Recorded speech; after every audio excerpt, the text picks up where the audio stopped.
Hello दोस्तों, RT coaching classes में आपका स्वागत है। यहाँ पर हम 2 अंक के महत्वपूर्ण प्रश्न देखेंगे। यहाँ पर दिया गया है NH3 तथा H2O दोनों अणुओं की ज्यामिति केवल चतुष्फल की होती है, तथापि जल में आबंध कोण अमोनिया की अपेक्षा कम होता है, तो विवेचना कीजिए। तो इसके लिए डायरेक्ट मैं इसमें बता देती हूँ।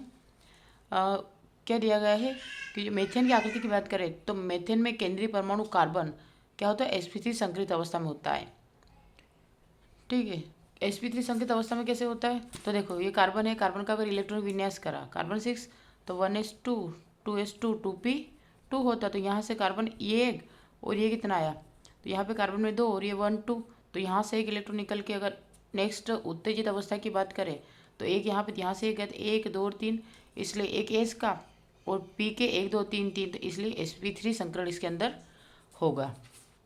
ठीक है, तो आपको क्या हो जाएगा कि केंद्रीय sp3 संकरित अवस्था में होता है तथा मेथेन का केंद्रीय कार्बन परमाणु 4 इलेक्ट्रॉन युग्म से घिरा रहता है तथा इसमें 4 समान कार्बन हाइड्रोजन बंध होते हैं, इसलिए अणु सममित तथा चतुष्फलकी होता है तथा CH बंधों में परस्पर प्रतिकर्षण बल न्यूनतम लगने के लिए 4 बंध चतुष्फल के रूप में व्यवस्थित हो जाते हैं। और यहाँ पर बंध कोण क्या होता है, 109 डिग्री 28 डेश का होता है। अब पहले लैंग्वेज को समझेंगे, उसके बाद आप इसको अच्छे से सॉल्व करेंगे। अब इसके लिए हमें स्ट्रक्चर दे रखा है। स्ट्रक्चर बनाने के लिए क्या करना होता है हमें, क्योंकि इसके चतुष्फलकी ही बनता है, तो यहाँ पे कार्बन लिया, यहाँ से आपको इस प्रकार की संरचना बनती है और इसका जो बॉन्ड एंगल होता है वो 109 है ना, डिग्री 28 डैश होता है। ठीक है, और यहाँ पे एक hydrogen, second hydrogen, third hydrogen and 4 hydrogen, और इस संकरण कौन सा था, sp3, क्योंकि एक एस का और 3 पी के पार्टिसिपेट करते हैं। तो अब इस प्रकार से भी इसको बता सकते हैं। और इनके अगर एक और तरह से लेना तो ये यहाँ से यहाँ पे और ये यहाँ से यहाँ पे, ये ओके हो जाएगा। नेक्स्ट आता है NH3 की आकृति, और आप यहीं से बना लेंगे चित्र ताकि आपको इसमें प्रॉब्लम ना आए।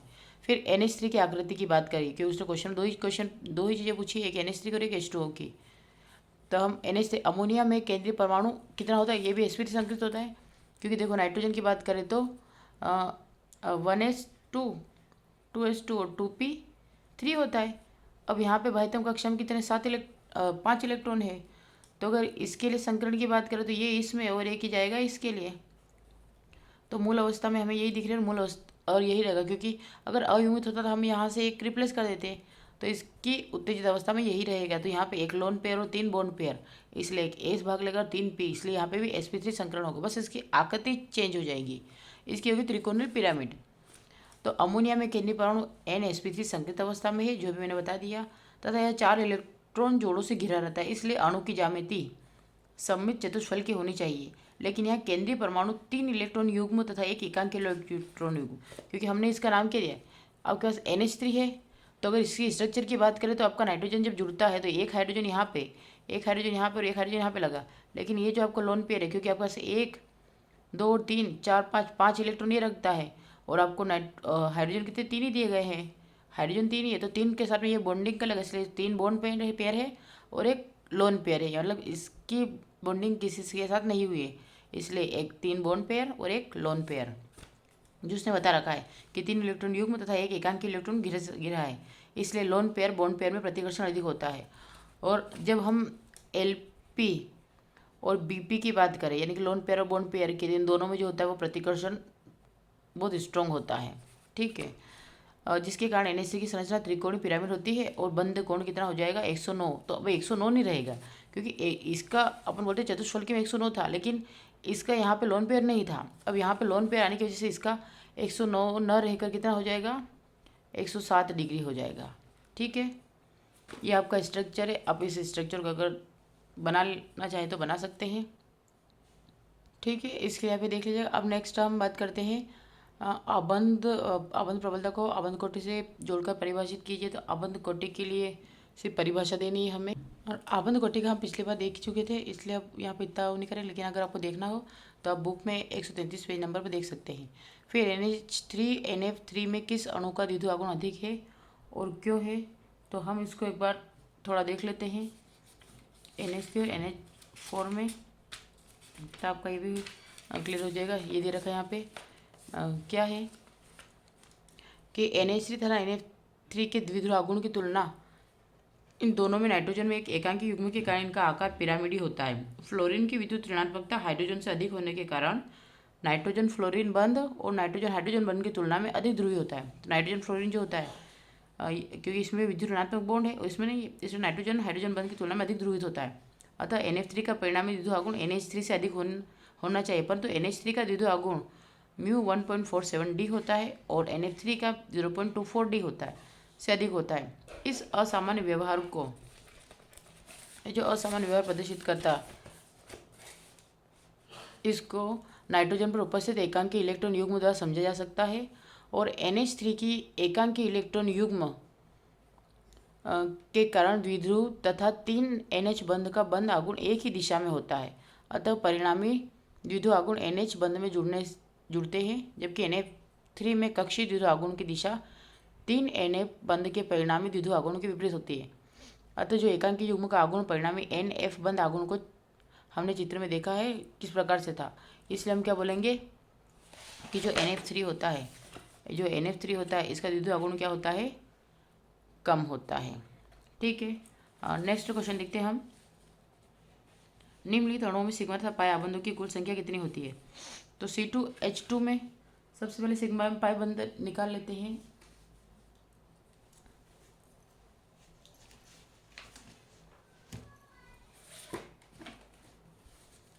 तो आपका क्या रखा है C2H2। तो C2H2 के लिए पहले सबसे पहले हम क्या करेंगे, आपके पास एक H किधर एक H इधर है।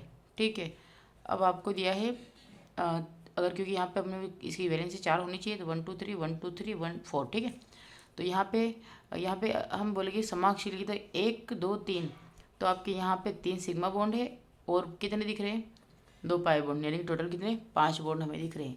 एक इसके साथ, एक इसके साथ, एक इसके साथ, 3 सिग्मा और 2 पाई बॉन्ड है। ठीक है, नेक्स्ट पूछा है C2H4 में कितने सिग्मा और कितने पाई बॉन्ड है। तो इसमें भी हम निकाल लेते हैं C2H4 की बात करें तो आप यहाँ पे भी CH2 लगाएंगे डबल बॉन्ड और यहाँ पे CH2 लगाएंगे। तो यहाँ पे देख लेते हैं, ये 2 बॉन्ड से लगा है तो 1 2 3 4 5, तो यहाँ पे 5 सिग्मा और 1 पाई बंद है, ये आप क्लियर कर लीजिएगा।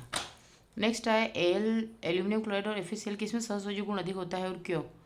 तो ये देख लेते हैं, अभी देखा था NH3 में किस अणु का अधिक होता है। तो आप उसको चित्र लिख कर ये इतनी लैंग्वेज में लिख देंगे तो आपका आंसर सही माना जाएगा, क्योंकि उसमें हो सकता है आप लोग बोले कि ये बड़ा दिख रहा है, तो इधर भी आपका सॉल्यूशन है कि NH3 दोनों अणुओं का आकार पिरामिड होता है, परंतु NH3 का द्विध्रुव आघूर्ण NF3 की अपेक्षा अधिक होता है। तो NH3 में एकांकी इलेक्ट्रॉन युग्म का द्विध्रुव 3 NH बंधों की दिशा में ही होता है, जबकि NF3 में एकांकी युग्म का द्विध्रुव 3 Na बंधों के विपरीत दिशा में होता है, जिसके कारण NF3 का द्विध्रुव आघूर्ण का मान घट जाता है। तो आप इसको कर सकते हैं। फिर नेक्स्ट क्वेश्चन है आपका एल्यूमिनियम क्लोराइड और फेरिक क्लोराइड में किस में सहसंयोजक गुण अधिक होता है। तो ये देख लेते हैं हम। जब मैंने क्वेश्चन बताया था सिग्मा पाई वाला, अगर आपको लैंग्वेज के रूप में लिखना तो ये लिख सकते हैं कि निम्नलिखित अणुओं में सिग्मा पाई बंध संख्या लिखे तो C2H2 और C2H4। तो यहाँ पे आपको क्लियर करके बता रखा है कि यहाँ आपके सिग्मा और पाई आपके कौन कौन से होंगे, तो आप इसको अच्छे से देख लें। और अब अगला क्वेश्चन है, ये तो क्योंकि हम ये इतना मान नहीं सकते, अब हम VSPR सिद्धांत के कुछ उदाहरण देखते हैं जो हमेशा एग्जाम में आता है और हमें ऐसे ही क्वेश्चंस को कवर करना है। तो आप VSPR सिद्धांत के कुछ अभिग्रहित है तो यहाँ से आप नोट कर सकते हैं कि सहसंयोजी अणुओं की ज्यामिति VSPR सिद्धांत के आधार पर स्पष्ट की जा सकती है। इस सिद्धांत के अनुसार किसी अणु की ज्यामिति केंद्रीय परमाणु के संयोजी कोश में उपस्थित बंधी तथा एकांकी इलेक्ट्रॉन युग्म या अनाबंधी इलेक्ट्रॉन युग्मों की संख्या पर निर्भर करती है। अणु के केंद्रीय परमाणु के संयोजी कोश में केवल बंधित इलेक्ट्रॉन युग्म होने पर अणु की ज्यामिति सममित होती है तथा अणु की ज्यामिति संकरण के प्रकार पर निर्भर करती है।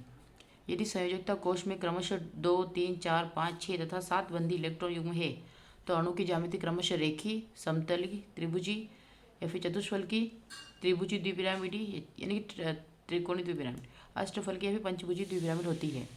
फिर नेक्स्ट आता है, यदि अणु के केंद्रीय परमाणु के संयोजी कोश में बंधी तथा एकांकी इलेक्ट्रॉन युग्म उपस्थित हो तो अणु की ज्यामिति सममित नहीं होती, क्योंकि इलेक्ट्रॉन युग्म की उपस्थिति के कारण बंधी तथा एकांकी इलेक्ट्रॉन युग्म में अधिक प्रकर्षण होता है। ठीक है, क्योंकि इन दोनों की प्रजेश के इसमें प्रतिकर्षण होता है, जिसके कारण अणु की ज्यामिति नष्ट हो जाती है और इलेक्ट्रॉन प्रतिकर्षण होता है। इसलिए अपन बोलेंगे लोन पेयर स्ट्रॉन्ग होता है लोन पेयर बॉन्ड पेयर की अपेक्षा, और lone pair bond pair strong होता है बॉन्ड पेयर की अपेक्षा। तो इसकी कुछ अभिक्रिया आप अच्छे से देख लें। फिर केंद्रीय परमाणु पर एकांक इलेक्ट्रॉन युग्मों की संख्या में वृद्धि करने पर बंदी इलेक्ट्रॉन युग्मों के मध्य बंद कोण का मान कम हो जाता है। और नेक्स्ट आता है केंद्रीय परमाणु के संयोजकता कोश में यदि इलेक्ट्रॉन पूर्ण भरा है तो उसके बंधित इलेक्ट्रॉन युग्मों में प्रतिकर्षण अपूर्ण संयोजकता कोश के बंधित इलेक्ट्रॉन के प्रतिकर्षण से अधिक होता है। तो ये कुछ इसके अभिग्रही थे। जैसे आपको दिख ही रहा है यहाँ पे एक स्ट्रक्चर दे रखा है पूरा कि केंद्रीय परमाणु पर कुल इलेक्ट्रॉन कितने दिख रहे हैं आपको यहाँ पे कि केंद्रीय परमाणु पर केंद्रीय ये 2 इलेक्ट्रॉन आपके यहाँ पे दो बंदी इलेक्ट्रॉन है। तो सूत्र क्या होगा X2, यानी कि आकृति आपकी रेखी हो जाएगी क्योंकि एक इधर ये BeCl2। तो आपको अगर BeCl2 को बनाना हो तो आप लिखोगे Ba, ये Cl और ये Cl, ये आपका BeCl2 यानी कि रेखीय क्रम बन गया। इसका एंगल बनेगा 180 डिग्री का। नेक्स्ट आता है 3 बंदी। तो 3 बंदी के लिए समतली त्रिभुज ही होगा। उसके बाद 4 बंदी है तो X4 चतुष्फल की होगा। लेकिन अगर 3 बंदी इलेक्ट्रॉन और एक एकांकी युग्म तो पिरामिड आ जाएगा, तो पिरामिड त्रिकोणी। ठीक है। फिर 2 बंदी इलेक्ट्रॉन 2 एकांकी इलेक्ट्रॉन तो उल्टी भी आकृति हो जाएगी, क्योंकि हमने ऑक्सीजन के मामले में करते हैं तो ये इस टाइप का बनता है। तो यहाँ पे एक हाइड्रोजन और यहाँ पे 2 बंदी इलेक्ट्रॉन हो जाते हैं, क्योंकि ऑक्सीजन के पास 6 रहते हैं। तो ये 4 और ये एक इधर 2 इधर, ठीक है, ये तो 5 6। तो ये इस प्रकार से इसकी आकृति बनती है। तो इसका भी बॉन्ड एंगल चेंज हो जाता है। तो ये कुछ स्ट्रक्चर इसमें बता रखे, आप इनको अच्छे से समझे। ठीक है, आज के लिए इस चैप्टर के यही महत्वपूर्ण प्रश्न है। इससे आगे हम नेक्स्ट लेक्चर में देखेंगे। ठीक है, तब तक के लिए मेरे चैनल को लाइक करें, शेयर करें, अधिक से अधिक सब्सक्राइब करें। Thank you for watching.